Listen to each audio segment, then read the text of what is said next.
wabarakatuh. Kami mahasiswi dari STKIP Kusuma Negara Prodi PAUD semester 5 ingin menjelaskan sedikit tentang konten Science for Young Children untuk memenuhi tugas mata kuliah Sains untuk anak usia dini.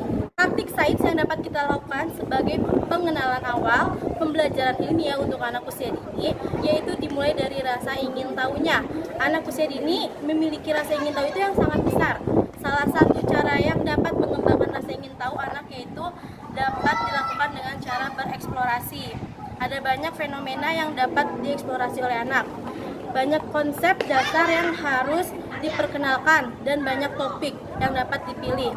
Maka buatlah topik kegiatan yang dekat dengan anak, yaitu yang berada di lingkungan dan mudah ditemui oleh anak, sehingga anak mampu mengembangkan rasa ingin tahunya secara optimal dengan bereksplorasi. Inti dari ilmu pengetahuan berbasis penyelidikan adalah eksplorasi langsung terhadap fenomena atau kejadian langsung dan material benda. Dengan demikian, kriteria pertama adalah fenomena yang dipilih untuk anak harus tersedia sehingga dapat digunakan sebagai tempat eksplorasi langsung yang diambil dari lingkungan tempat tinggal anak. Pembelajaran tentang kehidupan ikan contohnya.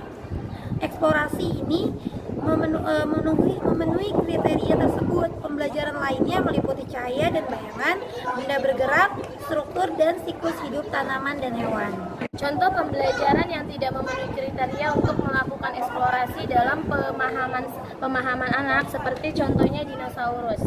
Dinosaurus ini anak itu tidak pernah menemukan ini di sekitarnya, di kehidupannya. Jadi ini tidak real. Atau perjalanan pemahaman anak seperti atau perjalanan luar angkasa. Meskipun ini sering menjadi topik yang populer di kalangan anak-anak, konten tersebut tidak sesuai untuk ilmu pengetahuan yang berbasis penyelidikan. Topik lain yang sering dipilih di kelas seperti hutan kota atau hewan di sekitar anak, kucing, ayam, ikan, didasarkan melalui konsep yang sesuai, habitat, karakteristik fisik, dan adaptasi hewan. Topik ini tidak memiliki kemungkinan untuk melakukan pendekatan langsung, tapi topik ini seperti memiliki kemungkinan yang dapat dilakukan. Mereka bisa menjadi subjek yang penting, diskusi yang rumit, dan eksplorasi dengan menggunakan buku dan sumber lainnya. Yang kedua adalah bahwa konsep yang mendasari karya anak menjadi konsep yang penting bagi sains.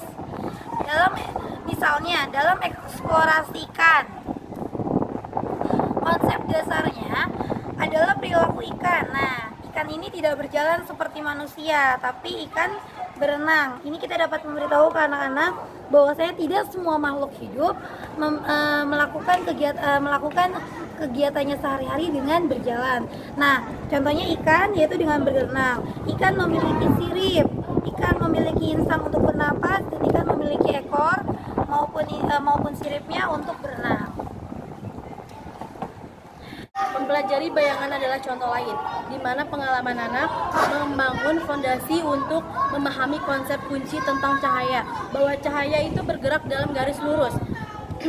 Bekerja dengan bola di landai adalah contoh lain, di mana pengalaman yang dipandu dengan terampil membangun fondasi untuk kemudian memahami kekuatan dan gerak.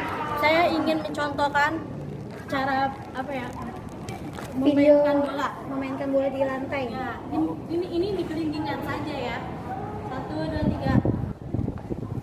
Nah, kegiatan ini membuktikan bahwasanya ada gaya gesek yang menghentikan bola tersebut. Yang tadinya bola ini kencang karena ada gaya yang membuat karena ada tekanan, ada dorongan dari manusia, kemudian dia akan memperlambat karena ada gaya gesek. Nah, seperti itu. Ini bisa menjadikan eksplorasi untuk anak ketika bermain. Sekian dari kami, semoga video ini bermanfaat. Wassalamualaikum warahmatullahi wabarakatuh.